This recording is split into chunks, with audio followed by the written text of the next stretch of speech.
تو جو جن کا اخلاقوں کی ڈر یہ ہو وہ واقعہ کربلا کا انتقام نہیں لے سکتے۔ اچھا، حضرت مختار ثقفی نے بدلہ لیا۔ اچھا، اکثر لوگ حضرت امام زین العابدین علیہ السلام سے کہتے تھے، اور حضرت مختار ثقفی نے بھی کہا کہ ہم بدلہ لیتے ہیں، ہم سب فوجی میں تیار کی حضرت مختار ثقفی نے، اور کہا کہ آپ ہمارا ساتھ دیں۔ امام علیہ السلام نے فرمایا کہ اب ہم نے یہ معاملہ اللہ پہ چھوڑ دیا ہے، اللہ بدلہ لے گا۔ یعنی حضرت مختار ثقفی نے بھی اگر بدلہ لیا ہے تو بدلہ اس طرح تھوڑی لیا ہے جیسے ظلم و ستم انہوں نے کیے تھے آل رسول پر۔ حضرت مختار ثقفی نے تو صرف قاتلان امام حسین علیہ السلام کو یا قاتلان اصحاب امام حسین علیہ السلام کو فی النار ہی تو کیا تھا نا، اس طرح کے ظلم و ستم تھوڑی کیے تھے، تو اسے انتقام نہیں کہا جا سکتا کہ کربلا کا انتقام تھا۔ ایک دلیل تو یہ ہے کہ ہمارے امام اس طرح کا بدلہ لے ہی نہیں سکتے تھے، کیا ہے وہ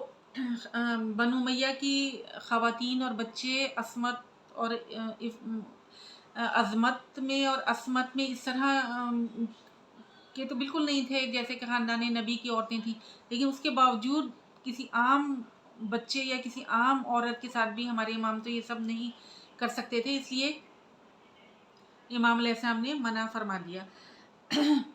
اچھا، اب اس کے بعد دوسری دلیل یہ ہے کہ جب حضرت زید شہید نے قیام کیا ہے تو اس وقت تقریباً 122 ہجری میں آپ نے قیام کیا ہے، اور آپ کی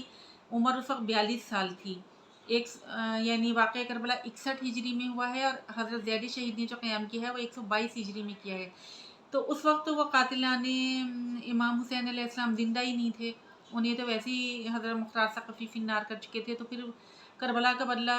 لینے کا تو کوئی سوال ہی نہیں پیدا ہوتا۔ اب سوال یہ پیدا ہوتا ہے کہ پھر حضرت زید شہید نے قیام کیوں کیا تھا؟ تو حضرت زید شہید کے قیام کی وجوہات یہ تھیں کہ اس زمانے میں حشام بن عبد الملک جو تھا وہ کیونکہ برسر اقتدار آ چکا تھا، اور یہ بہت زیادہ ظلم و ستم کیونکہ کر رہا تھا۔ اس کے ظلم و ستم کے ستائے ہوئے لوگ بار بار آتے تھے، اب ظاہر ہے وہ کس کو دیکھتے، وہ خاندان نبی کی طرف دیکھتے تھے، تو وہ آتے تھے بار بار حضرت امام محمد باقر کے پاس آتے تھے، ان سے آہو فریاد کرتے تھے، یا حضرت زید شہید کیونکہ اس وقت شجاع و بہادر انسان نظر آ رہے تھے تو وہ ان کے پاس آ کے آہو فریاد کرتے تھے کہ ہمیں اس ظلم سے نجات دلائیے۔ اب مسئلہ یہ تھا کہ ہمارے اماموں نے تو کبھی بھی اس لیے قیام نہیں کیا۔ دیکھیں واقعہ کربلا میں جنگ مسلط کی گئی تھی، ہمارے رسول پر اور مولا علی پہ جنگیں مسلط کی گئی تھیں، کبھی خود سے تلوار نہیں اٹھائی تھی ہمارے امام نے، لیکن اچھا اب جب اس کی وجہ یہ تھی کہ اگر ہمارے امام کبھی تلوار اٹھاتے نا تو یہ کہا جاتا کہ یہ اپنا حق لینے، خلافت اور حکومت پہ اپنا حق سمجھتے تھے، تو اس وجہ سے انہوں نے قیام کیا اور اس وجہ سے خون ریزی ہوئی، یہ اس طرح کے الزامات لگا دیے جاتے۔ تو بحکم خدا حضرت محمد باقر نے تو ان کے پاس جب لوگ آتے تھے کہ آپ قیام کریں ان ظالم حکمرانوں کے خلاف، ہمیں ان سے نجات دلائیں، تو بحکم خدا حضرت محمد باقر نے تو انکار کر دیا۔ اب لوگوں کی ساری امیدیں وابستہ ہو گئیں حضرت زید شہید کے ساتھ۔ یہ بار بار آتے تھے اور کہتے تھے کہ خدا کا واسطہ ہمیں جو ہے وہ نجات دلائیں ظالم حکمرانوں سے۔ اب حضرت زید شہید نے جب قیام کا ارادہ کیا تو جو کچھ آپ کے مخلص ترین ساتھی تھے انہوں نے امام علیہ السلام انہوں نے حضرت زید شہید کو سمجھانے کی کوشش کی اور کہا کہ آپ دیکھ لیں، آپ کو پہلے آپ کے دادا حضرت امام حسین علیہ السلام کو بھی لوگوں نے اسی طرح سے کربلا بلایا تھا، اور اس کے بعد ان کا ساتھ چھوڑ دیا تھا، تو کہیں ایسا نہ ہو کہ لوگ اس وقت آپ کا ساتھ دینے کا وعدہ کر رہے ہیں اور پھر کہیں آپ سے دھوکے بازی نہ کریں اور آپ کا ساتھ نہ چھوڑ دیں، ظالم حکمرانوں کے خوف سے کہیں یہ پیچھے نہ ہٹ جائیں۔ تو اب حضرت زید شہید علیہ السلام کے پاس اب یہ کوئی راستہ اس طرح کا نہیں تھا۔ اگر آپ قیام نہ کرنے کا ارادہ کرتے تھے تو لوگ پھر آپ کو موٹیویٹ کرتے تھے اور کہتے تھے کہ آپ تو امر بالمعروف اور نہی عن المنکر کی اہمیت پر بہت زور دیتے ہیں، یعنی بالکل اسی طرح سے کہ جیسے امام حسین علیہ السلام کو خط لکھ کے بلایا گیا تھا نا کہ آپ یا امام آپ آ جائیں اور ہماری رہنمائی کر دیں، اور یزید ہمیں گمراہ کر رہا ہے، اگر آپ نہ آئے اور آپ نے رہنمائی نہ کی تو ہم تو آپ کے نانا سے شکایت کر دیں گے اور آپ کا دامن پکڑیں گے اور ہمارے اعمال کے آپ ہی ذمہ دار ہوں گے اور ہم آپ کی شکایت کریں گے خدا کے گھر جا کے اور رسول سے، اور اس طرح کی باتیں کیا کرتے تھے۔ اس طرح کے خطوط لکھ کے امام علیہ السلام کو بلایا گیا تھا۔ بالکل اس طرح سے حضرت زید شہید کو بھی موٹیویٹ کیا جاتا تھا اور لوگ یہ کہتے تھے کہ دیکھیں آپ تو امر بالمعروف اور نہی عن المنکر کے بڑی اہمیت کو بیان کرتے ہیں، تو اب یہ ظالم حکمرانوں کے خلاف آواز احتجاج بلند کرنا، مظلوموں کی داد رسی کرنا، مظلوموں کی حمایت کرنا، مظلوموں کے لیے قیام کرنا، یہ بھی تو امر بالمعروف اور نہی عن المنکر کی ایک قسم ہے، اور اس طرح کی تعویلیں پیش کیا کرتے تھے اور اس طرح سے آپ کو موٹیویٹ کیا۔ جب آپ نے قیام کا ارادہ کر لیا تو اب یہ ہوا کہ ہشام بن عبد الملک اصل میں پہلے ہی سے بہت خوفزدہ تھا، کیونکہ حضرت زید شہید کی مقبولیت اتنی زیادہ عوام الناس میں بڑھتی چلی جا رہی تھی کہ اسے اپنا اقتدار خطرے میں نظر آ رہا تھا، اور یہ کیونکہ بہت شجاع و بہادر انسان تھے تو اسے ویسے ہی خوف تھا کہ کہیں آپ کے کہیں حضرت زید شہید جو ہیں وہ اس کے ہشام بن عبد الملک کے خلاف جو ہے قیام نہ کر لیں، لہٰذا اس نے بالکل اسی طرح سے پروپیگنڈا شروع کیا جیسے کہ مولا علی کے خلاف کیا جاتا تھا پروپیگنڈا، اسی طرح سے حضرت زید شہید کی شخصیت کو عوام الناس میں جو مقبولیت آپ کی شخصیت کی تھی اس مقبولیت کو کم کرنے کے لیے اس نے پروپیگنڈا شروع کیا اور آپ پر کچھ جھوٹے الزامات لگائے گئے، اور اس کا ایک کوفہ کا حاکم اس وقت جو تھا یوسف ابن عمر تھا، جس کو اس نے کچھ جھوٹے مقدمات حضرت زید شہید پر قائم کیے، اور وہ ایک گورنر تھا، کوئی اس کے خلاف کوئی مقدمات تھے، اس میں گواہی کے لیے حضرت زید شہید کو زبردستی کوفہ بلایا۔ جب حضرت زید شہید تشریف لے گئے کوفہ، بعض روایتوں میں لکھا ہے کہ اریسٹ بھی کر کے لایا گیا تھا یا بہرحال زبردستی بلایا گیا۔ جب حضرت زید شہید تشریف لے کر گئے تو اس نے یہ کیا کہ بھرے دربار میں جو ہے آپ کے آباء و اجداد پر سب و شتم کیا، جس سے حضرت زید شہید جلال میں آئے اور آپ اٹھ کھڑے ہوئے اور آپ نے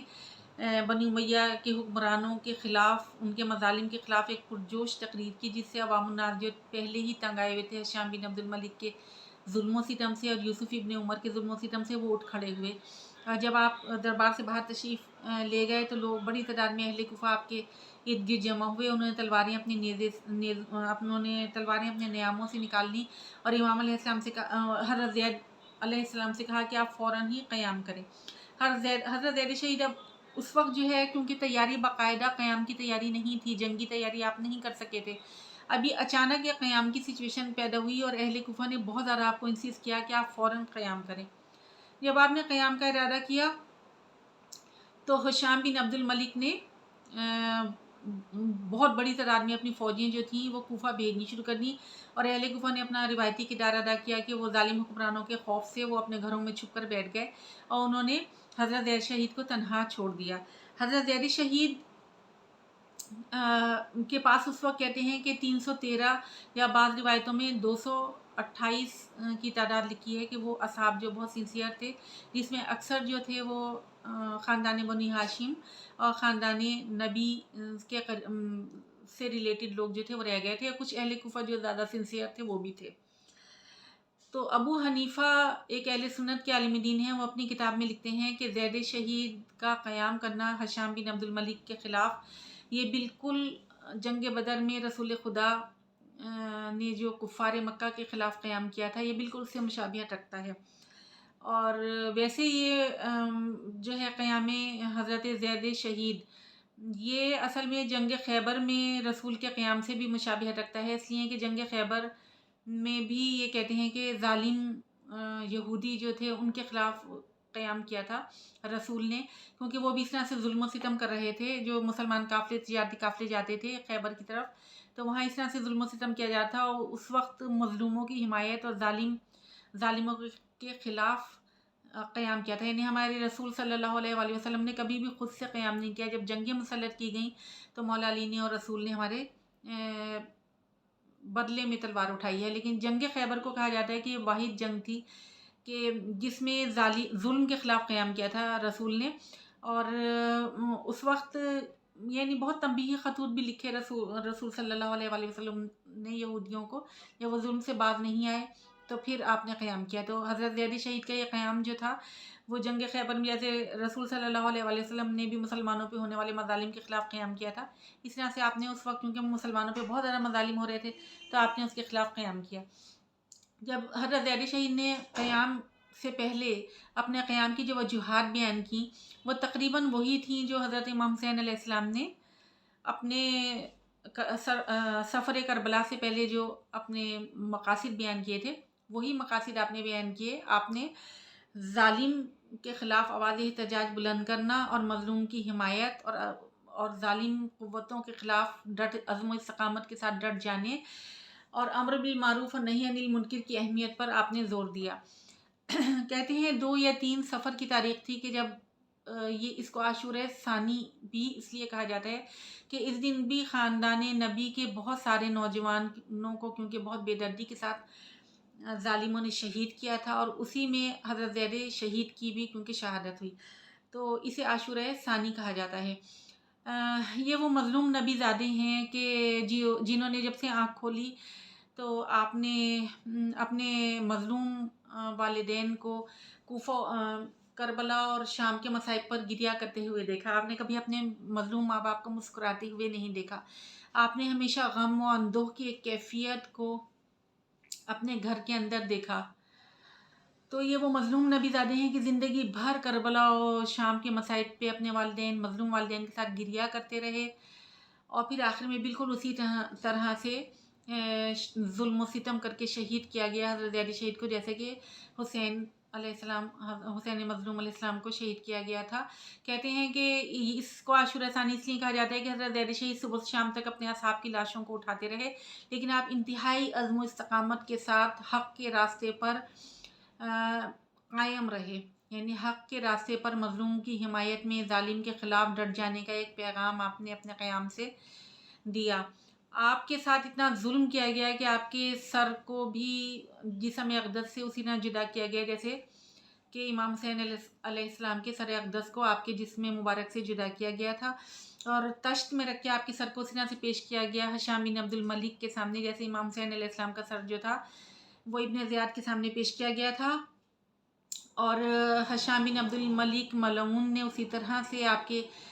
سر مبارک کی، آپ کے چہرہ اقدس کی بے حرمتی کی، جیسے کہ ابن زیاد نے امام حسین علیہ السلام کے سر اقدس کی بے حرمتی کی تھی۔ اور اس کے بعد آپ کے جسد اقدس کو ایک درخت سے لٹکا دیا گیا، بالکل اسی طرح جیسے کہ حضرت مسلم بن عقیل کے جسد اقدس کو لٹکایا گیا تھا،